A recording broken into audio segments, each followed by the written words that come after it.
par exemple, que le gouvernement, en France c'est très net, a créé cette abomination pour un catholique qui s'appelle soi-disant le mariage civil. Comme s'il pouvait y avoir un mariage civil pour des catholiques. Il ne faut même pas utiliser le terme.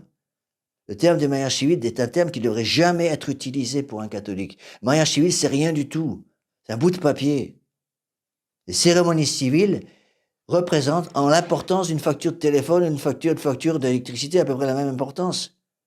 Certes, une facture d'électricité, ça peut être utile dans certains cas pour ouvrir un compte en blanc. Ils vont vous demander une preuve de résidence. Vous pouvez utiliser votre facture d'électricité pour ça. Très bien.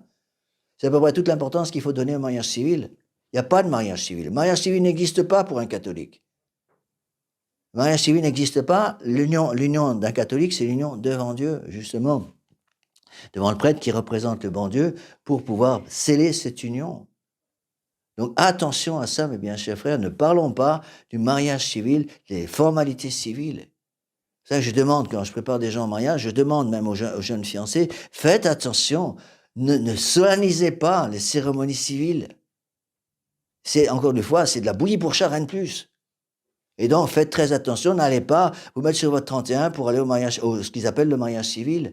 Le mariage civil n'étant rien du tout, vous pouvez y aller en jean, littéralement. Disons, pour bien montrer, le mariage civil, c'est rien du tout. Ça n'existe pas. Le mariage, c'est le mariage catholique. On voit très bien comment, malheureusement, vous voyez, toutes ces idées nouvelles rentrent dans les esprits. L'idée de mariage civil rentre dans les esprits. La mentalité contraceptive rentre dans les esprits. On se marie pour le meilleur et on oublie qu'on se marie aussi pour le pire. Et petit à petit, les gens s'habituent à vivre sans le bon Dieu. Et qui est-ce qui se frotte les mains? C'est le démon.